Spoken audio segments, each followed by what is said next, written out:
Hey guys, Aziel here, and I'm back with another devlog for you. And this one's going to be a bit of a long one because I'm going over my boss designs for this game and this whole system, and I'm going to be breaking this all down for you guys. And for starters, this game has a similar boss system to Mega Man Battle Network, if you're familiar with that. In those games, bosses had four different versions. Uh, well, actually, technically, they had three different versions. They had, depending on the game, they had the original version, the original encounter, which you fight in the story. Then they had a second version where you fight them randomly in the internet. And then they had a third version, which typically was their final version. Uh, Either it was V3 or SP.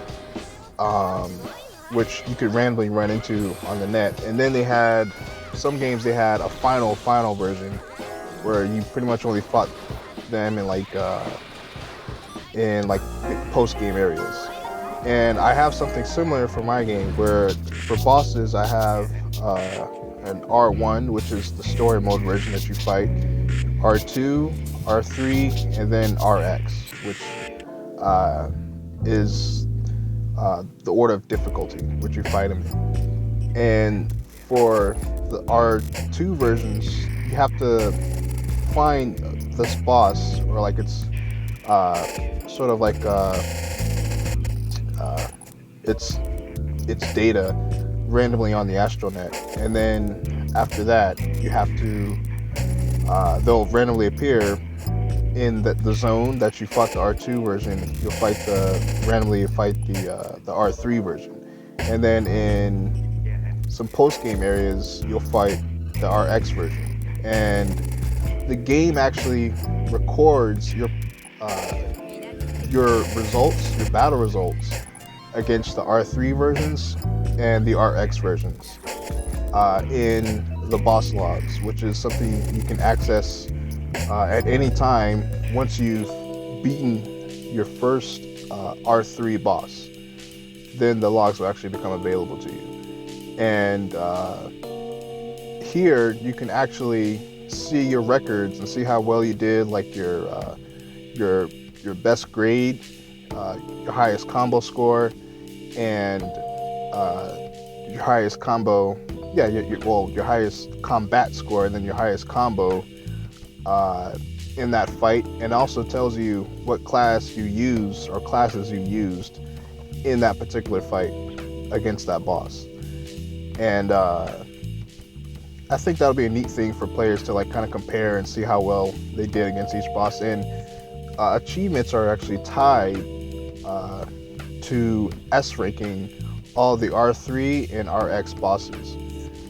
And these bosses are pretty much like the big challenges of the game. This is, I guess, for some people who really like the more difficult content, this is pretty much the meat of the game for people like them. Because for a lot of these bosses, like especially the RX versions, you pretty much have to have like your level maxed, your companions maxed out, some pretty much all of the best cards in the game that you can collect, and you have all the upgrades available to you that you've collected, and have like the best loadouts for each particular boss, just to really stand a chance against them. They're not like super omega impossible, like practice for 10 years to maybe get halfway through it. There's nothing that crazy, but they will take a little bit of dedication and some patience to beat the most difficult, the RX versions particularly. In this, like for instance, in this game, your level doesn't actually affect your stats. All your level does in this game is affect the damage that your companions deal against the bosses. And there's actually level cap in this game is 300. You start on level 1 and you level up kind of normally throughout the game. You'll probably be around maybe like 50, 60 at end game, and you can grind out the rest of the levels in the post game. And because of that, uh, it's a lot of your damage really comes from how you play versus just going in and just curb stomping everything because you're over leveled. Yeah, you need to be higher level to really get a good grade or even stand a chance against the RX bosses. But overall, that's not the be all end all of how well you did. I mean, you can probably beat the RX bosses with like under level 100. It's do pretty decently. It's probably not recommended unless you really know what you're doing, but it is possible. So level isn't everything. You can just go in and just be overpowered through levels. And your companions, they actually add a lot to your damage output and just overall playstyle, because I'm aiming for around like 9-10 companions in this game, and I'm only really showing off like 3, which you see here. But there's a lot more than just these characters here that you see. In each companion, they have 4 moves, like different abilities that they can use to lend to your fight, and they kind of cycle through them. And like their stronger moves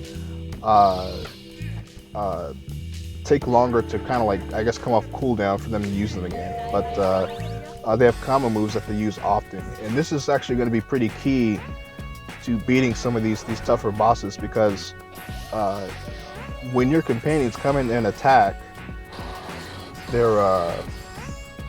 can't the boss actually can't counter their attacks. So essentially, when your companions come in, they're essentially chaining your attacks, so that way you can continue attacking the boss without the boss taking a turn. And with all 3 of your companions, if their closeness is high enough, that the closeness affects their the frequency at which they can attack. If their closeness is maxed out, then you have a much better time fighting these bosses than if you go in with like pretty low companion closeness. This isn't really a video breaking down companions, but I forgot I'd go over just a little bit of that here because it's so instrumental to taking down these tough bosses. I'll do a devlog dedicated to companions, but just the gist of it is your companions will help bridge the gap and help combo your own attacks, so you can keep your combo strings going, which would be absolutely necessary for taking down these bosses. And so yeah, let's break down the core of these bosses. The bosses in Zola's Nightmare in this game, there's mainly 2 types.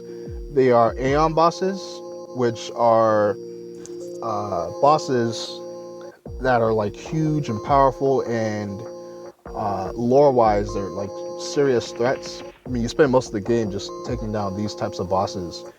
And Aeon bosses, you really have to respect their movesets, and you kind of have to go in with a predetermined, like a game plan that's almost catered to that boss. Otherwise, you'll just get wrecked, because you really have to respect their mechanics. And these Aeon bosses have HP thresholds. As you can see here, you can see these 3 dots here on the HP bar. Those are the thresholds of the boss. And these thresholds, like if you're doing damage to them and you pass one of these thresholds, the boss will do one of their key mechanics that are, that's specific to the boss. And that's pretty much like the fundamental design philosophy that I'm going with these bosses, is that these threshold checks are really what make the boss fight the boss fight. Let's take, for example, here Karthomos, which is actually the first Aeon boss you fight, but we're looking at its RX version here. And in the RX version, whenever you pass a threshold, one of its HP thresholds, it'll use this chain attack. And this chain attack here, if you miss your button input to dodge this attack, it'll automatically kill you. And I have these insta kill moves for the bosses whenever the screen is black. So if you're fighting a boss and it doesn't move and the screen is black, if you don't time the button to dodge correctly, that's it. The fight's over. You're done. And this is a really big check because there's a lot of like defensive cards in here and things where you can like they give you blocks or like auto dodges and stuff. But these attacks, you have to respect these mechanics. You have to do them properly, otherwise you'll just fail the fight. And Karthomos, he uses this chain attack at each HP threshold, and depending on the version, depends on how many chains he throws at you at each HP threshold. And in the RX version, he throws, I think there's 16 of them. When you first fight him in the beginning of the game, he only throws 4 at you. And so it's really not too bad. Like if you don't know that they're coming, then you'll probably die to them. But overall, it's not too bad because the timing, the button timings for these attacks, that the insta kill attacks, they're pretty lenient because they're so devastating. Like if you miss one, you're gone. I made the timings pretty lenient, so if you miss it, it's only because it's mainly because it's on you, because maybe your nerves are getting to you, because it's like you're getting near the end of the fight and you just you tilt and you get killed. So I actually kind of like that stuff because it's it really adds to the intensity of a fight where the boss is you can still die at a threshold check, even though it's like really lenient and easy to time it. But because these fights get so intense and there's other mechanics and other things you have to be aware of, you can get caught off guard. So I think that'll be kind of fun, and I guess funny to watch people either rage or get upset. And don't worry, when you're fighting these bosses, whenever you're fighting these bosses in the story mode, you'll always be able to retry instantly if you die. So it's not like you have to reload your save file and go through all this stuff again. For bosses in the story mode, retries are plentiful. It's immediate. So you don't have to worry about dying, because it is a trial and error game, and nobody likes having to reload your save file, or walking all the way back to the boss, going through all that all over again. It's the walk of shame after you got your butt kicked by a tough boss. Nobody likes that. So in my game, I had it where retries are pretty much instant. There will be some instances like in the sequence stages, which are like long gauntlets, that there's a boss at the end. You have to redo that sequence stage again, but that's pretty much the challenge in and of itself. But for boss fights, you always be able to pretty much retry instantly, with no penalty for the most part. When you're fighting the RX versions. When you're fighting R3 versions, like when you're just randomly roaming around in the Astro Network, you will get a game over if you die to them, but they're not as tough as the RX versions. So and saving and reloading isn't too bad, because when you're hunting down the R3 versions, they're not it's pretty much set up to where if you die, just reloading isn't too bad, because you're just right there. It's how you do it. Like how you fight the R3 versions in this game is similar to how you will be hunting down the SP Navis in Mega Man Battle Network series, where you use a lock enemy and you track them down, and you save and then you fight them. I have a similar system here, where I have a sub-chip system in this game, and you can lock enemy types down. So if you're looking for a specific card from an enemy group, you can go ahead and use these items to help you. So overall, retries aren't they'll help the player out, and it'll make learning these fights go along a lot more smoothly than maybe some other games, more traditional games. And So yeah, this boss, uh, once you hit the third threshold, which actually the thresholds are at 75%, 50%, and 25%. And once you hit the 25% threshold, the boss pretty much goes into panic mode, where they'll do the most devastating attacks.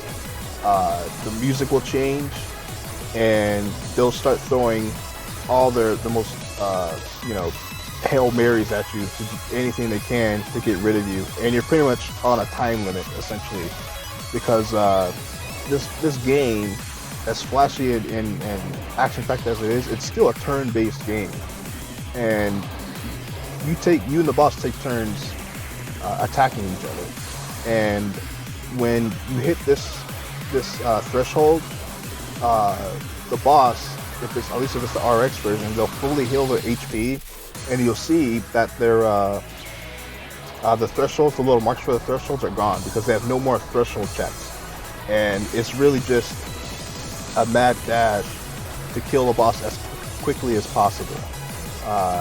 Because if the boss acts a certain amount of time, like for the RX versions, if they act, if they take turns, they attack you like 2 or 3 times. On that second or third time, they'll use their insta-kill attack, where it'll just end the fight if you're too slow, if you don't do enough damage. Now, a lot of these bosses are vulnerable to attacks that or statuses that make them invulnerable. So if you have a kit that excels at keeping the boss stunned or frozen, then it'll make this phase of the fight a lot easier. But overall, this is probably the most dangerous part of the fight when you're fighting these tough bosses, like the end game bosses. And for Karthomos, this boss in particular, he's pretty straightforward. Like, he doesn't really have any major mechanics. It's just when he hits his HP thresholds, he uses the chain attack. But after he's hit his final threshold and his final push to get rid of you, his normal counter attack is actually these black chains, and so that makes him threatening already, where he's always using these chains in his final life bar. And on top of that, the main gist of this fight is mainly the defense, because this boss, he hits like a truck, and because he has this huge leaping attack where he hits you with it, where you can't dodge it at all. Like, certain attacks you just cannot dodge. You have to find a way to avoid the damage, either through blocking, like having a card selected that automatically blocks damage, or an ability selected that blocks damage, or prevents you from dying if you get hit, or it keeps your HP at 1. But yeah, that's like the whole gimmick of this fight, is surviving that big AoE crash where he comes down, he slams down on you. And in the RX version, he actually does it twice. So that makes it all the more devastating, because you can have, if you don't have one of these, like something to either defend against it, it'll most likely wipe out all of your mana and your HP. Now, if you have something like Safety Suit, which is basically like Undershot from the Battle Network games, where you'll survive with 1 HP. If your HP is above 1 when you get hit, then you can survive at least one of these attacks, because he always opens the fight with this move. So if you don't use Overdrive, and he opens the fight, and if you start the fight, then he'll use that and just, right. And the thing is, after he uses that attack, he'll go straight into another attack, which makes it even more dangerous. So the main gist of this boss fight is surviving that huge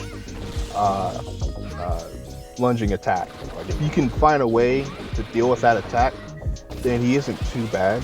His mechanics are a lot simpler compared to the other bosses, because he's the first boss you fight in the game, and he's because of that, his R3 versions will become available to the player before any other boss in the game. So more than likely, he'll be one of the first you fight. So to get a taste of some of the toughest bosses in the game, I made his mechanics relatively simple, not too hard. It's mainly just timing your attacks and finding a way to survive that huge lunging attack that he has.